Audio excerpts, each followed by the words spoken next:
Fabien Lecoeuvre, on va démarrer tout de suite par le fait que vous êtes certes spécialiste de la chanson française, mais vous êtes aussi attaché de presse, et en l'occurrence, vous êtes l'agent de Michel Polnareff. Alors, on va vous demander tout de suite, comment va Michel Polnareff? Écoutez, ce matin, les nouvelles étaient plutôt rassurantes.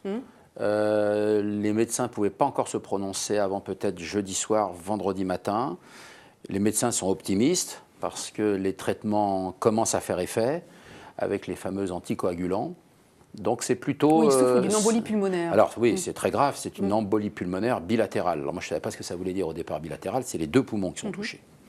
Donc c'est très grave, évidemment, puisque le médecin qui le suit, Philippe Sioux, m'a confirmé que s'il n'avait pas été hospitalisé, il aurait pu probablement mourir sur scène, soit au concert de Pleyel qu'il a annulé vendredi soir dernier, ou soit le lendemain à Nantes, au Zénith.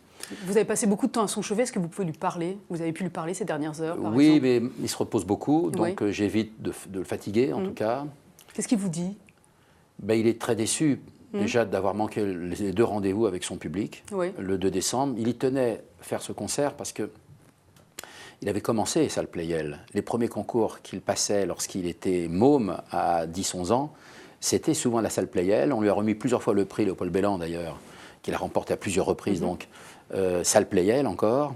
Donc de revenir salle Pleyel, c'était une idée géniale. Il parlait d'ailleurs à son directeur de production qui s'appelle Michel Marségura, qui est un garçon fantastique.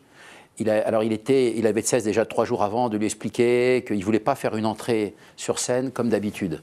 C'est-à-dire, il voulait arriver simplement avec le piano sur scène, d'abord pour commencer, pour rendre hommage aux musiciens classiques dans ce haut lieu de la musique classique qui est la salle Pleyel à Paris. Donc voilà, alors il est un peu contrarié aujourd'hui. J'imagine qu'avec un producteur comme Gilbert Coulier, je pense que les concerts vont être reportés. Bien sûr. Comme c'est la règle, généralement, quand un artiste tombe dans une salle, il se relève dans la même salle. Généralement, c'est une symbolique souvent. Ça veut dire qu'il est sorti d'affaire aujourd'hui? J'espère. J'espère en tout cas. On le saura vraiment à la fin de cette semaine. Là, on est encore mercredi, c'est un petit peu juste. Sachant que l'hospitalisation date de samedi. Donc il faut attendre encore quelques jours pour être définitivement certain. Alors moi, vous savez, je ne suis pas médecin, je me mets derrière l'appréciation des médecins.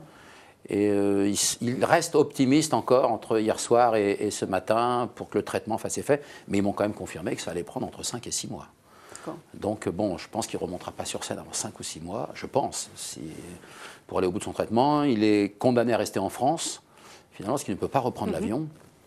Donc voilà. Donc il ne peut pas retourner chez lui aux États-Unis. Non, et oui, il voulait bien sûr rejoindre son fils, comme c'était prévu.